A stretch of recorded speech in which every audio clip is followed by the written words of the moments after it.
Hello students, welcome to maths class. देखिए exam exercise जो है 5th हम स्टार्ट कर रहे हैं और ये है युगपत अवकल समीकरण यानी कि सिमुल्टेनियस डिफरेंशियल इक्वेशन।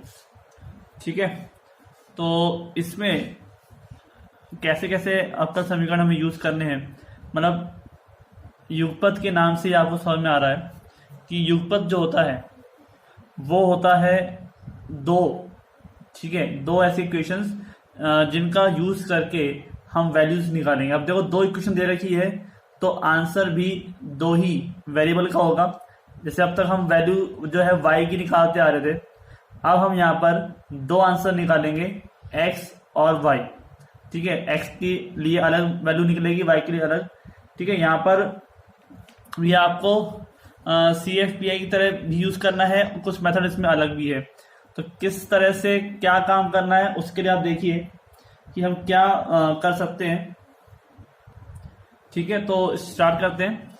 देखिए हमारे पास जो अब तक है, हमने जो अब तक पढ़ा था वो हमने उन अवकल समीकरणों के बारे में पढ़ा था जिनमें दो चर राशियां होती थी। ठीक है, x y z या साथ में जो भी टर्म बन रही है भाई, x या x और z या एक्स वाई। ठीक है, और इस तरह से दो ही टर्म होती थी हमारे पास, या फिर क्या है तो दो ही चर राशि होती थी, जिसमें से एक तो होता था स्वतंत्र चर राशि और एक होती थी परतंत्र। ठीक है, अब हम उन अवकल समीकरण के बारे में पढ़ेंगे जिनमें दो या दो से अधिक चर राशियां होंगी। ठीक है, अब ये या तो साधारण अवकल समीकरण हो सकते हैं और या फिर ये हो सकते हैं आंशिक अवकल समीकरण।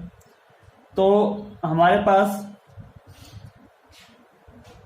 जो इसमें पढ़ने वाले हैं उनमें हम जानते हैं कि जो आंशिक अवकल समीकरण होते हैं ना, आंशिक अवकल समीकरण,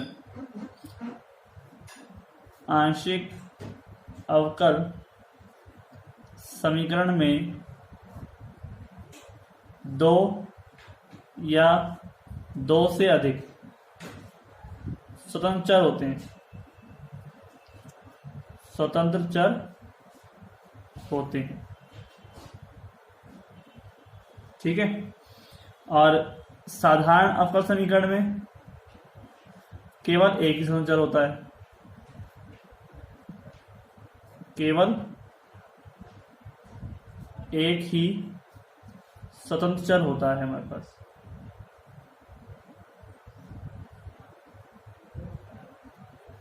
ठीक है, तो स्वतंत्र चरों की अगर हम बात करें तो उसके हिसाब से नहीं, हम यहाँ पर केवल चरों की बात कर रहे हैं। तो इसमें हम अवकल समीकरण जो है साधारण ही पढ़ेंगे। ठीक है, जिनमें युगपत समीकरण की संख्या जो है वो आश्रित चर राशियों की संख्या के बराबर होगी। युगपत अवकल समीकरण यानी कि दो अगर समीकरण है तो उसमें जो आश्रित चर है ना वो भी कितने होंगे, दो ही होंगे। और ऐसे समस्त समीकरण कैसे होंगे, रेखिक होंगे। तो हम इन प्रकार के समीकरणों को अचर गुणांकों वाले युगपत अवकल समीकरण कहेंगे। ठीक है, इन्हें हम लिखते कैसे हैं, f1 of d f2 of dy बराबर फाई ऑफ t। ठीक है, इसका मतलब क्या है कि जो x और y किस पर आश्रित है, t पर। तो x और y, ठीक है, दो हो गए। ऐसे ही हो गया यहाँ पे g1 of d plus g2 of d बराबर साइन ऑफ t।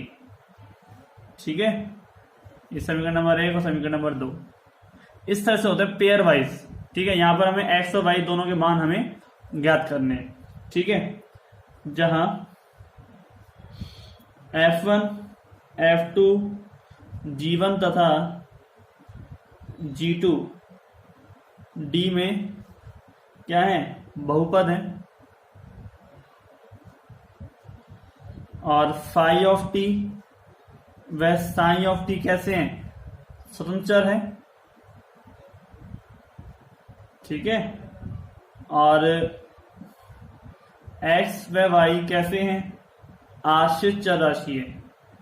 केवल दो ही चर राशि हैं क्योंकि दो ही समीकरण है।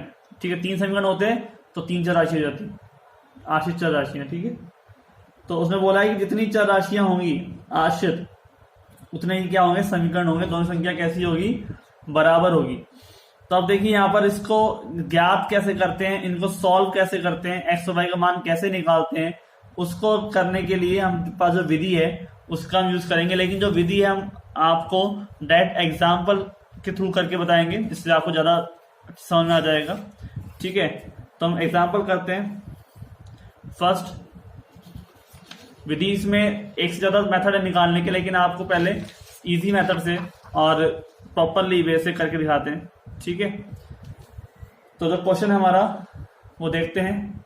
Example number first, dx upon dt minus 7x plus Y बराबर 0 और dy upon dt minus 2x minus 5y बराबर 0। ठीक है, ये हमारे पास क्या है, फर्स्ट एग्जांपल है। इसको समझना है मेथड के लिए भी कि कैसे हम सॉल्व करेंगे, तो प्रॉपरली इसको हम ध्यान से एक एक स्टेप देखेंगे। देखिए, दिए हुए समीकरणों को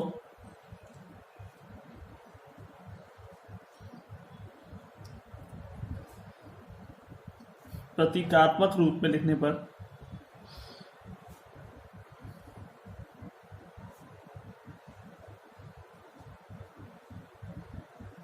तो हमारे पास देखिए यहाँ पर x और y ही चर है और t क्या स्वतंत्र राशि है। सेम यहाँ पर y और x स्वतंत्र आश्रित चर है और t कैसा है, स्वतंत्र राशि है। ठीक है, तो ये क्या हो जाएगा, d अपॉन डी टी। यहाँ पर d के मान हम क्या ले लेंगे, d अपॉन डी टी मान लेंगे। तो ये क्या हो जाएगा, d माइनस के 7, यहाँ पे x आ रहा है, यहाँ पे x आ रहा है, तो x कॉमन आ जाएगा, प्लस y को अलग बराबर 0। सेम ऐसे यहाँ पर भी, यहाँ पर देखो y टर्म को इधर लेना पड़ेगा क्योंकि y आ रहा है ना ऊपर, इसलिए। तो ये क्या हो जाएगा, माइनस के 2x तो इधर, ठीक है, और प्लस d माइनस 5, ये d माइनस के 5 y बराबर 0, समीकरण नंबर 2। ठीक है, अब देखिए हमें x की वैल्यू चाहिए, तो हम पहले से ही निकालते आ रहे हैं 10th क्लास में कि दो समीकरण मिल जाए और दोनों वैल्यूज हमें निकालनी है x और y की। तो क्या करते हैं, उनके गुणांकों को बराबर करते हैं। ठीक है, जैसे यहाँ पर d माइनस 7 है, यहाँ पर हम क्या करेंगे, d माइनस 7 से मल्टीप्लाई कर देंगे। यहाँ पर माइनस के 2 है तो ऊपर माइनस 2 से मल्टीप्लाई कर देंगे। तो इसके लिए हम क्या करते हैं कि यहाँ पर देखो 1 ही है, तो हमको केवल ऊपर ही मल्टीप्लाई करना पड़ेगा d माइनस 5 से, तो ये इजीली हो जाएगा। राइट, अगर मैं यहाँ पर ही d माइनस 5 से मल्टीप्लाई कर दूं फर्स्ट इक्वेशन के अंदर, और यहाँ पर मैं केवल 1 से मल्टीप्लाई करूं, तो y इक्वल हो जाएगा ना, y कट जाएगा तो x की वैल्यू फिर निकल जाएगी। ठीक है, तो समीकरण नंबर 1 को d माइनस 5 से संक्रिया करने पर, ठीक है, तो ये जाएगा d माइनस 7। अब जो दोनों तरफ मल्टीप्लाई होगा, ये नहीं कि एक तरफ ही होगा, तो ये d minus 5, d minus 7 x plus d minus 5 into Y बराबर 0। यहाँ पर किसी को भी हम मल्टीप्लाई नहीं कर रहे हैं, केवल 1 से कर रहे हैं, तो कोई फर्क नहीं पड़ेगा। अब दोनों समीकरणों को हम क्या करते हैं, घटाने पर, ठीक है, कि दोनों तरफ क्या है, प्लस प्लस है ना, तो घटाएंगे तो ये माइनस का चिन्ह लग जाएगा और ये कैंसिल हो जाएगा। यहाँ पर क्या टर्म आ जाएगी भाई, d माइनस 5, d माइनस 7 और माइनस, देखो यहाँ घटेगा तो यहाँ पे क्या आएगा, प्लस आएगा, तो ये जाएगा प्लस के 2 और कॉमन क्या आ रहा है x, तो x बाहर और बराबर में क्या आ जाएगा 0। अभी देखो समीकरण बन गई अचर गुणांकों वाली रेखीय समीकरण। तो मल्टीप्लाई कर लो, d स्क्वायर माइनस के 7 और 5 12d और प्लस 7 5 जब 35, 35 और 2 ना हो गया 37। ठीक है, बराबर में 0। ये क्या हो गई आपके पास, अचर गुणांकों वाली, यानी कि चैप्टर नंबर 3 से अचर गुणांकों वाली रैखिक अवकल समीकरण, रैखिक अवकल सो सॉल्व करेंगे वैसे ही जैसे हम करते आते हैं। एम का मान निकाल के, यानी कि CFPI निकाल के हमें एक्स का मान मिल जाएगा। ये आप क्या है, एक्स का मतलब कि एक्स से सॉल्व होगा भी, तो एम स्क्वायर सहायक समीकरण लेते हैं, सहायक समीकरण। तो ये क्या हो जाएगा आपके पास, एम स्क्वायर माइनस के 12m प्लस के 37 बराबर 0। तो m का मान निकल जाएगा माइनस के b यानी कि प्लस के 12 plus minus under root B square यानी कि 144 माइनस के 4ac, तो 4 इंटू 37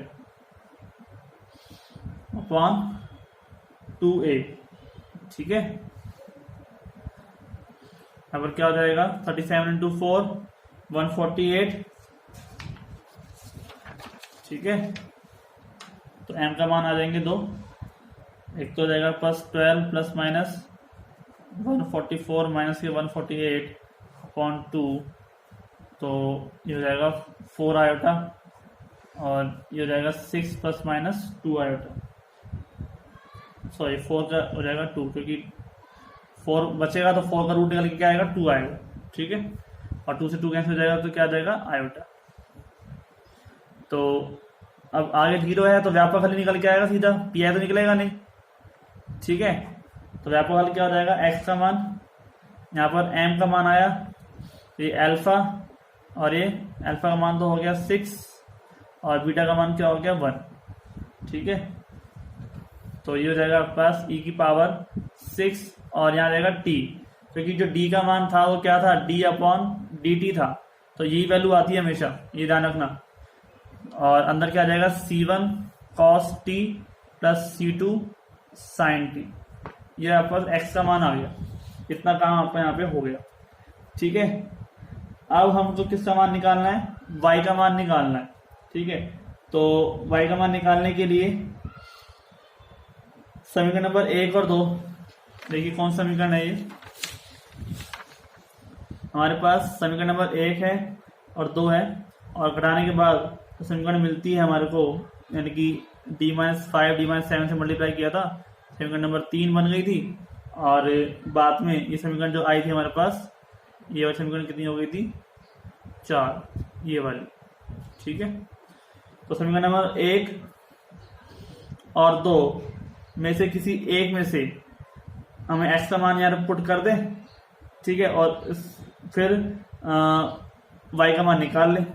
ठीक है, या फिर दोनों में से अब वापस से इसको माइनस करें, यहाँ पर d-7 से मल्टीप्लाई करके, यहाँ पे माइनस के 2 से मल्टीप्लाई करके, और x को गायब करें, y का मान निकालें। ठीक है, तो जैसा आप चाहो तो कर सकते हो।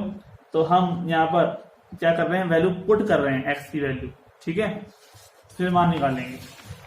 तो समीकरण क्या है हमारे पास, हमारे पास जो आंसर आया है वो ये है। आप देखिए ध्यान से कि अगर हम यहाँ पर यहाँ से y का मान निकालना चाह रहे हैं, यहाँ से y का मान इजी निकल जाएगा, क्योंकि यहाँ पर क्या है, y भी अकेला है। तो देखो d-7 इंटू एक्स, तो x जब अंदर आएगा उसका मतलब क्या होगा, dx अपॉन dt। ठीक है, तो मतलब जो x का मान आया है उसका एक बार क्या होगा, t के सापेक्ष अवकलन। ठीक है, तो समीकरण नंबर 5 का t के सापेक्ष अवकलन करने पर, जैसा जैसा आपका क्वेश्चन बनी हुई है वैसे वैसे कर दो। 2 बार d स्क्वायर होता तो 2 बार कर देते। ठीक है, अवकलन करने पर यहाँ पर क्या आ जाएगा भाई, dx यानी कि dx अपॉन dt, ये हो जाएगा आपके पास 6 आगे e की पावर 6t और c1 cos t plus c2 sin t। और अब ये टर्म छोड़ देते हैं वैसे कैसे, e की पावर 6t का 6t मैंने छोड़ दिया। अब अंदर क्या करते हैं, तो ये हो जाएगा आपके पास माइनस के c1 sin t और ये हो जाएगा प्लस का c2 cos t। ठीक है, ये हो गया आपका अवकलन। ठीक है, अब ये समीकरण हमने मान लेते हैं 6। अगर 5 और 6 इस समीकरण को रखते हैं x और dx अपनी dt का मान समीकरण नंबर 1 में रखते हैं। ठीक है, समीकरण नंबर 1 में 5 व 6 से मान रखने पर।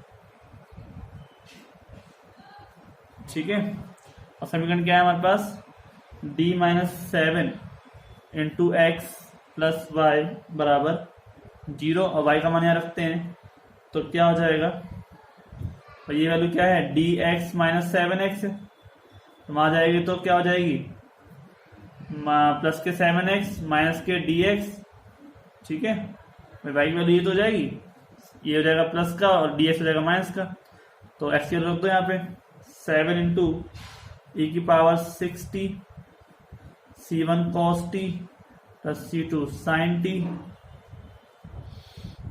ठीक है, 7 से मल्टीप्लाई होगा पहला पूरा x का मतलब ये वाला x, ठीक है, और फिर dx की वैल्यू रखी जाएगी, तो माइनस dx वैल्यू पूरी 6 e की power 6t c1 cos t plus c2 sin t plus e की power 6t minus c1 sin t plus c2 cos t,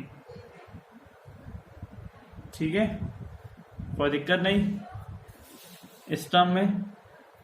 तो आप देखिए y का मान क्या हो जाएगा, तो 7 6 e की पावर 6t और c1 cos t, यहाँ पे c1 cos t आ रहा है, तो 7 में से 6 गया तो क्या बचा, एक ही बच गया, e की पावर 6t और c1 cos t, ठीक है। अब देखो c2 sin t में देखो आप 7 और ये माइनस का टर्म यहाँ पे आ रही है, ये 6 का है, तो ये भी क्या बच जाएगा, ये भी 6 e की पावर 6t बच जाएगा, तो यहाँ कॉमन आ जाएगा और ये हो जाएगा c2 sin t, ठीक है भाई, ये पूरे टर्म से पूरा टर्म आ गया। अब ये बचा हमारे पास माइनस के e की power 6t sin t c1 और प्लस के c2, ये माइनस का हो गया और ये टर्म किसकी हो गई, प्लस की हो गई, e की power 6t c2 cos t, ठीक है। तो अब देखा ये हो गया आपका c1 cos t और यहाँ पे cos t, तो cos t कॉमन आ जाएगा, e की पावर 6t आ जाएगा बाहर, ये हो जाएगा c1 और ये हो जाएगा आपके पास c2, ठीक है। तो c1 और c2 जो हैं वो प्रॉपरली टर्म से जो यहाँ से क्या आएंगे, यहाँ से तो ऊपर से माइनस ही आएंगे ना, तो ये वाली टर्म जो है c1 तो आ जाएगा प्लस का और c2 आ जाएगा माइनस का, तो ये आपको देखो ये माइनस माइनस तो प्लस और ये माइनस प्लस माइनस, ठीक है। तो ये टर्म तो दोनों कट चुकी है यहाँ से, ये तो गायब हो गई, अब ये टर्म तो बची है हमारे पास, आप ओपन करके भी कर सकते हो आराम से अपनी कॉपी में, ठीक है। तो देखो यहाँ बचा c1, ये बचा माइनस का c2 cos t और यहाँ बचा यहाँ पे c2 प्लस या c1 प्लस c2 और ये है sin t, ठीक है। तो ये वैल्यू किसकी आ गई, y की। तो इस तरह से हमारे पास आंसर हुआ, x का और y का मान आ गया और हमने प्रॉपरली इसका सॉल्यूशन निकाल लिया। तो एक तो x का मान ये 5 समीकरण और ये समीकरण नंबर 7वीं, दोनों ने मिलकर क्या बनाया है, x और y के मान निकले। तो थोड़ा सा सवाल लंबा हो सकता है आगे आने वाले सवाल में और थोड़ा लंबा हो जाए, कोई दिक्कत नहीं, लेकिन तरीका ये रहेगा सिंपल, जो भी आपको लगे कि आपको dx चाहिए, मतलब कि जो मेन समीकरण है इसको देखते हुए आपको जो टर्म दे रखी है उसी हिसाब से सॉल्व करना है, y का मान निकालना है। अगर आप यहाँ पे रखते तो फिर यहाँ पर आपको dy करना होता, तो फिर d नीचे जाता, तो यहाँ पर 1/d बन जाता, यानी कि समाकर हो जाता, ठीक है, तब भी आंसर वही आ जाता, ठीक है। तो कोई दिक्कत नहीं, समझ में आ गया होगा आप लोगों को। तो आज के लिए इतना ही, मिलते हैं नेक्स्ट वीडियो में, धन्यवाद।